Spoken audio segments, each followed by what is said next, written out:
I initiated many skirmishes. We all fought our best with no plans of surrendering. The soldier who was hunched and had the mangled face was named Calvin. He brought all the other soldiers food and water during the duration of most of these battles. He began to conduct himself better when his compatriots began to complain about his flirtations and laziness. I had already tried to administer punishment by ordering him to spend his nights alone in a nearby cave. Suddenly, his crassness began to dissipate. During a night raid, Calvin stole some volumes found inside Henry Faja's house that dealt with plumbing and heating and air conditioning. Calvin dove in immediately and studied the books. In fact, he became so knowledgeable that, in the back of my mind, I planned on making him head of all plumbing and HVAC operations if we were ever to build a large headquarters for our militia. My militia was gaining so much ground that Henry Faja wanted to have a meeting with me. My soldiers wanted to be there just in case tempers flared and we ended up trying to strangle each other. I told my soldiers not to worry. I'd behave myself even though Henry Faja was dangerous politically. He wasn't the type to lash out like an unhinged beast. He was more of a planner, not a street fighter. Henry said that if I surrendered, he would make me full partner. He was in deep with all the big local businessmen. We could split all profits 50-50. I'm ashamed to say that after existing on ramen noodles and bread, this offer was tantalizing. Henry was rhapsodizing with all the right details. My own condominium, free membership to a gym that also was a dating service.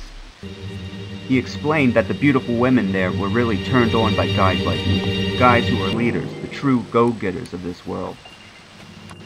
Henry also informed me that he had been to the grocery store and had overheard one of the neighbors talking.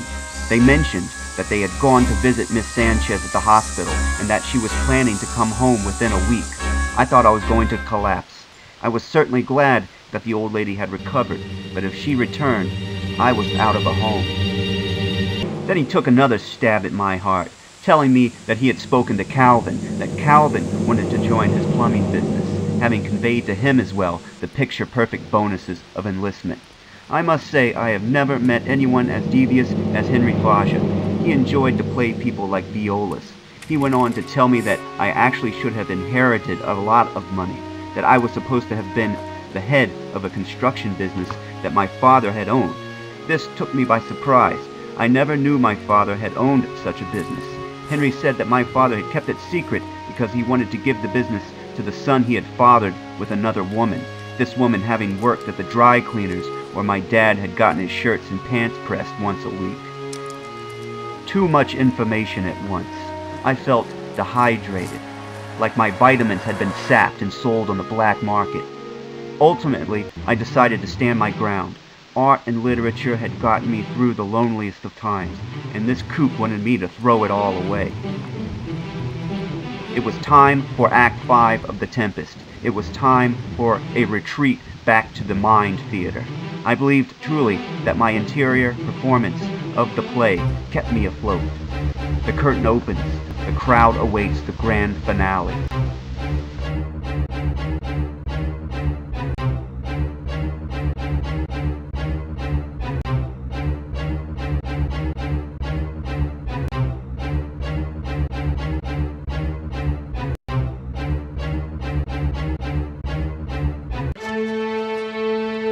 Act 5. Scene 1 before the cell of Prospero. Enter Prospero in his magic robes and Ariel. Prospero. Now does my project gather to a head? My charms crack not, my spirits obey, and time goes upright with his carriage. How's the day?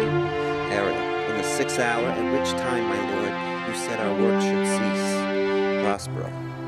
I did say so when first I raised the Tempest. Say, my spirit, how fares the king and followers? Ariel. Confined together in the same fashion as you gave in charge, just as you left them, all prisoners, sir, in the lion grove which feather fins your cell. They cannot budge till your release. The king, his brother, and yours abide all three distracted, and the remainder mourning over them, brimful of sorrow and dismay. But chiefly him that you term, sir, the good old Lord Gonzalo, his tears run down his beard like winter's drops from eaves of reeds. Your charm so strongly works him, that if you now beheld them, your affections would become tender. Prospero. Dost thou think so, spirit? Ariel, mine would, sir, if I were human. Were I human, rather. Prospero, and mine shall. Hast thou, which art but air, a touch, a feeling of their afflictions, and shall not myself, one of their kind, that relish all as sharply passion as they, be kindlier moved than thou art? Though with their high wrongs I am struck to the quick, yet with my nobler reason gainst my fury do I take part, the rarer action in virtue than in vengeance, they being pentient, the sole drift of my purpose doth extend, not a frown further. Go release them, Ariel, my charms I'll break, their senses I'll restore, and they shall be themselves. Ariel, I'll fetch them, sir. Prospero, ye elves of hills, brooks, standing lakes, and groves, and ye that on the sands with pritless foot do chase the ebbing Neptune, and do fly him when he comes back, you demi-puppets that by moonshine do the green sour ringlets make, whereof the ewe not bites, and you whose pastime is to make midnight mushrooms that rejoice to hear the solemn curfew, by whose aid, weak masters though ye be, I have bedimmed the noontide sun, called forth the multinous winds, and twixt the green sea and the azured vault set roaring war. To the dread rattling thunder have I given fire, and rifted Jove's stout oak with his own bolt. The strong base promontory have I made shake, and by the spurs plucked up the pine and cedar. Think of each thing well, aside to Ariel. Come hither, spirit, set Caliban, his companions free. Untie the spell. Exit Ariel. How fares my gracious sir? There are yet missing of your company, yet few odd lads that you remember not. Re-enter Ariel, driving in Caliban, Stephano, and Trinculo, their stolen apparel. Stephano, every man shift for all the rest, and let no man take care for himself, for all is but fortune.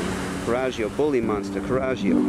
Trinculo, if these be true spies which I wear in my head, here is a goodly sight. You'll be king of the isle, sirrah. Stephano, I should have been a sorer one then. Alonso, this is a strange thing as e'er I looked on, pointing to Caliban. Prospero, he's as disproportioned in his manners as in his shape. Go, sirrah, to my cell, take with you your companions. As you look to have my pardon, trim it handsomely. Caliban, aye, that I will, and I'll be wiser hereafter, and seek for grace. What a thrice double ass was I, to take this drunkard for a god, and worship this dull fool. Prospero, go to, away. Alonso, pittance, and bestow your luggage. Prospero, I'll deliver all, and promise you calm seas, auspicious gales, and sail so expeditious that shall catch your royal fleet far off. Aside to Ariel, my Ariel chick that is thy charge. Then to the elements, be free, and fare thou well. Please you, draw near. Exit.